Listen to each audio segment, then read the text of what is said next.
ഇറാന്റെ തെക്കൻ പ്രദേശത്തെ പർസ് എന്ന് പറയുന്ന ഏറ്റവും വലിയ ഒരു എണ്ണ സംഭരണ കേന്ദ്രം ഇസ്രയേൽ ആക്രമിച്ചു.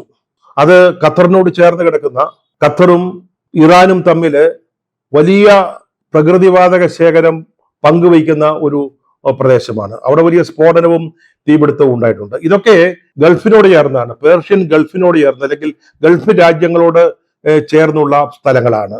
ഇറാൻ ഇതിനെപ്പറ്റി പറയുന്നത് യുദ്ധം പേർഷ്യൻ ഗൾഫിലേക്ക് വ്യാപിപ്പിക്കാനുള്ള ഇസ്രയേലിന്റെ വളരെ ബോധപൂർവമായ ശ്രമത്തിന്റെ ഭാഗമാണ് ഇതൊക്കെ എന്നാണ്.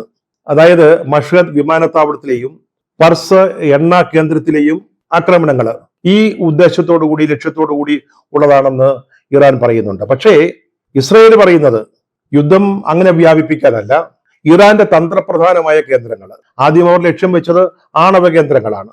പിന്നീട് അവരുടെ എണ്ണ റിസർവുകൾ അല്ലെങ്കിൽ എണ്ണ സംഭരണ കേന്ദ്രങ്ങൾ, പ്രകൃതിവാതക സംഭരണ കേന്ദ്രങ്ങൾ, അത് തകർക്കുക എന്നുള്ളതാണ്. പർസിൽ ആക്രമണം നടന്ന ഈ കേന്ദ്രത്തിൽ നിന്നാണ് ഇറാനിലേക്കുള്ള 70% ഗ്യാസ് ആവശ്യങ്ങൾക്കുള്ള പ്രകൃതിവാതകം എത്തുന്നത്. അങ്ങനെ വളരെ തന്ത്രപ്രധാനമായ ഒരു സ്ഥലം കൂടിയാണിത്.